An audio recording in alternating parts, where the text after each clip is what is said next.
Hey, I'm Alex Radcliffe from Board Game Co. and today I'm reviewing Flowers from Lookout Games.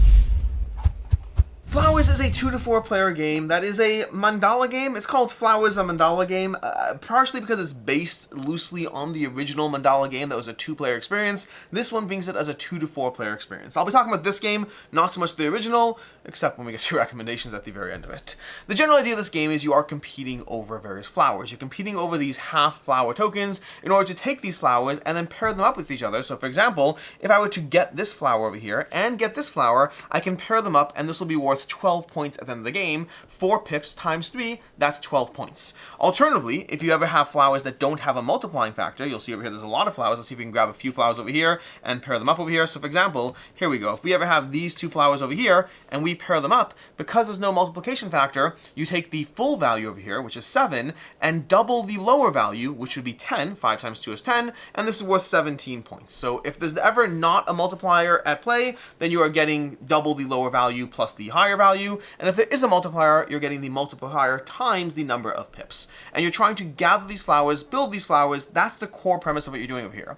As a player, you're trying to gain control of these flowers. Game end will trigger once a player has 3 complete flowers. You're going to then resolve the various mandalas left in the game and then score up and see how you did. That's the core idea. How do you get these flowers? That's going to be a core part of the experience. How do you get these flowers? To that end, you're going to have a hand of cards. Let's say for a second, these are my hand of cards over here. I got 4 of these purple, I got a yellow, and I have a red over here. Whenever you play cards, you're going to be playing them to the various mandalas on the board. Now, there's 2 things you can do. You can play a single card, which can be helpful because it'll help you draw up 4 more cards into your hand. You have a hand size of 8, hand limit of 8. So you can go ahead and play a single card, drawing 4 cards at the end of your turn. Or alternatively, you can play any number of 1 color of a card. So for example, for my first turn, I'm going to take these over here, and I'm going to go ahead and look. I think I want this times 3 over here, and I'm going to play these to my side of the table over here. So I'm going to play 4 cards face up to my side of the table. Now they're face up right now. There are times that they go face down, but we're going to go ahead and draw a new hand of cards for another player over here and then show you how that plays out in a second. So we have our other player over here. They have this hand of cards over here. They got 3 green. They take a look over here, and what they're going to do is they want to kind of get jumping in on this. This is, by the way, not optimal play. I just want to show you how the game works. They're going to go ahead and take these cards and play them to their side of this mandala. Now in this case, they're going to play these cards face down, and the reason for that is because this color is already present at the mandala.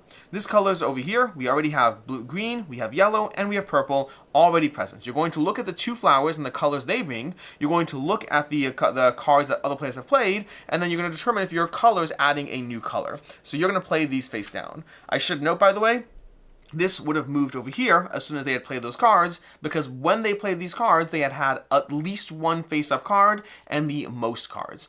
Versus when this player plays these cards, they know they don't have 1 face-up card and they don't have the most. They have to have both of those in order to take control of this little token over here. That's going to be the way that plays over here. We're going to come back to this player's turn. They have these 2 cards in their hand right now. They're going to play 1 card. I should note, if you had 2 cards of the same color in your final hand, you can't play them both. You always have to be able to have cards at the end of your turn, which means if you ever play 1 card, you drop 4. If you play more than 1 card, you don't drop 4. So you always have to do something to end up with cards at the end of your turn, which either means playing 1 card or leaving cards in your hand. So we're going to take our cards over here. We're going to play this. I'm going to play this down to this side of the board over here, playing this over here, and then draw up 4 cards into my hand. That's my turn right now. I'm getting a little bit of control over new areas and a bunch of yellow over here. We're going to come back to this other player over here. They're going to take a look over here. They're going to see over here they don't have enough to take control right now, so they're not going to do anything right now. Maybe they'll try to wrest control of this spot over here, or you know what? They already have. This guy already gets that there. We'll put this down over here on my side, taking control of that one. We now have 1 face up and the most cards. We have control over there, and then again, we'll draw up 4 cards. Now, I'm going to hopefully get some, I'm trying to show you some things here. I should have stacked the deck to be able to show you them, but it's all fine. It's all good. We're going to keep going over here. Then back to this player over here. They're going to take a look at their hand. They want to see what they can do. They're going to go ahead and take control of this mandala. They're going to play this over here. They have face-up cards because yellow's a new color. They have the most cards. They're going to take control. And again, there's still stuff we're getting to, but right now they don't draw up new cards. In this player's case, though, they are going to go ahead and play a card. Now, even though they're not going to be able to draw a full hand, they really are trying to get in on the game over here. So they're going to take this card. They're going to play it face down, again, because purple's already present. So not really getting a lot of headway. Again, possibly not optimal play, but they will be able to draw up to their hand size. But again, you have a hand size of 8, so you're only going to draw 3 cards in this case. Back to this player's turn over here. They're taking a look at the board. They're going to go ahead and contribute this card face up over here to lock in their lead and also make it so that there's a new color present, because we now have 5 of these 6 possible colors. And that's important because playing a 6th possible color is how you close out mandalas in the game. So we're going to go ahead and draw 4 cards. Back to this player over here, they're going to take a look at their hand, and now what they're going to do is they're going to play these cards over here as a new color over here. They're going to add it to their side, but this time they're face up, which means with the playing of these cards, they finally took control. They now have at least 1 face-up card and more cards than the other player. They take control of that mandala. Back to over here, let's take a look what color we're missing here. We are missing dark blue, so we're going to go ahead and play this out to our side over here. I could stack them if I want. I'm going to play this out, and now we're going to close off this mandala. We now have all 6 colors. We have dark blue, light blue, yellow, green, purple, and red. All 6 colors are present. As soon as all 6 colors are present in a mandala, you close it out and you score the flowers. That's the system at play. So let's talk about how this scores. Depending on the player count, in a traditional player count, let's say you're talking about 3 to 4 players. I don't know how to call it traditional. In a 3 to 4 player game, whoever has this token will take a token of their choice. They can take either flower. In this case, we'll take the let's take the green over here. We're gonna take this green over here. We got that flower.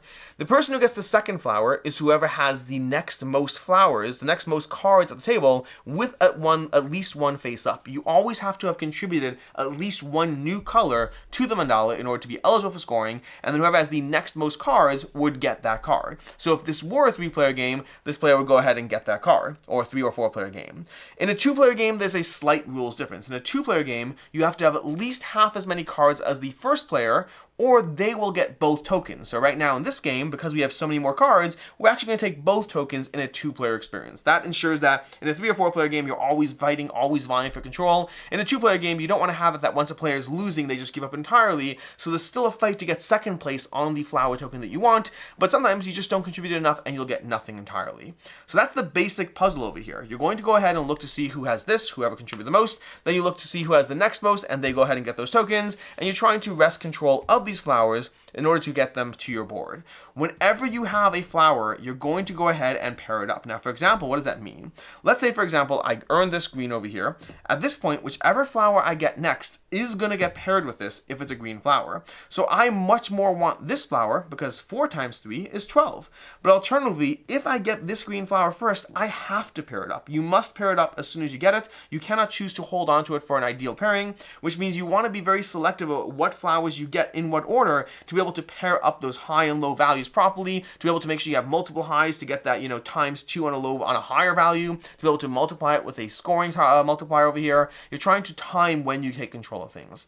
That's basically the game. Do that until a player has 3 flowers. Resolve the scoring mandalas in play. At the end, as soon as the player gets 3 flowers, you're going to resolve the remaining mandalas in play. Even if they're not eligible for scoring yet, you're going to go ahead and score them out right now, and then see who has the most points. And that is how you play Flowers, a Mandala game. Which brings us to review, starting off with ease of play. Rulebook is very straightforward. This is a very quick game to learn, quick game to teach. It's a very, very easy to understand game. The game length comes in at around half an hour total. I guess, again, ranges based on player count and all that, but around half hour for a game. Table size is actually kind of annoying. This is much larger than you need it to be. The good news is you don't actually need this. You could literally play the game with just the flowers without the tablecloth over here. It is much larger than I think is necessary for the game. It's a nice little piece if you like it. I don't know if I care enough about it. As far as what I like, don't like, and can see others not liking, starting off with what I like, which is, in general, you are pulled in different directions of where to place your flowers, where to contribute to something you're already winning, where to try to get ahead of somebody, when to gamble based on what cards other players have in their hands. Do they have that final color or not? Do you have that turn to get one more thing in? So there is a little bit of a puzzle there. There's also that puzzle over playing 1 card over multiple cards to be able to make sure you maintain your hand size versus getting large plays in. So the game gives you that aspect as well. And then there's a timing of when flowers are important to you. Again, now that I have this 3 times multiplier, ideally I would love to wait until I can get a very large green. If I can get like a 7 green with this, that's a chunk of points. But you want to be mindful and wait too long for that, and you're locking yourself out of scoring opportunities. And so there is the timing of the flowers, there's the timing of the placement, knowing when and where to pursue fights, and then the benefit or the trickiness of hand management in the game. Those are all good things overall.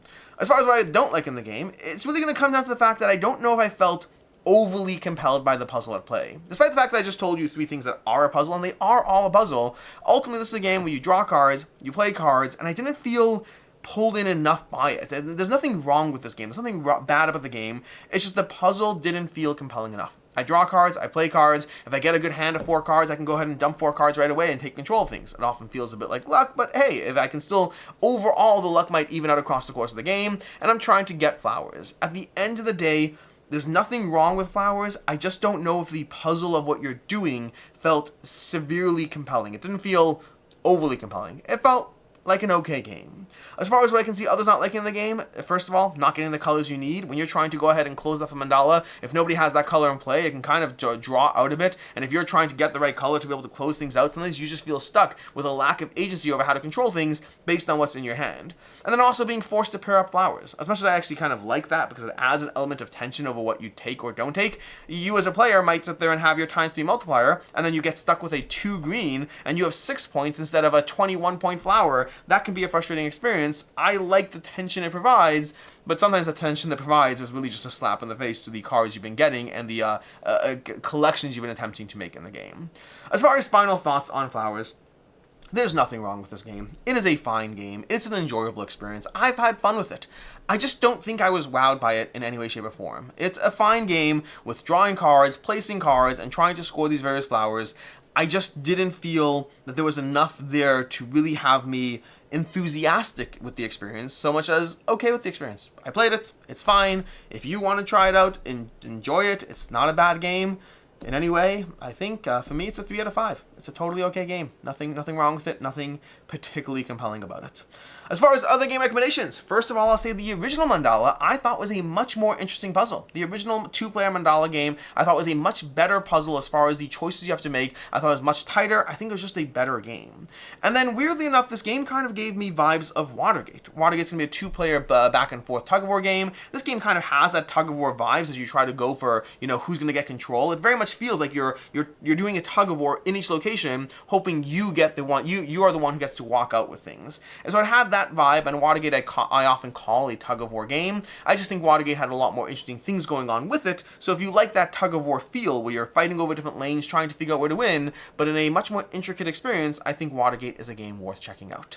In any case, and until next time, I'm Alex Radcliffe from Board Game Co. I hope you found this video helpful, and as always, I hope you have a good one.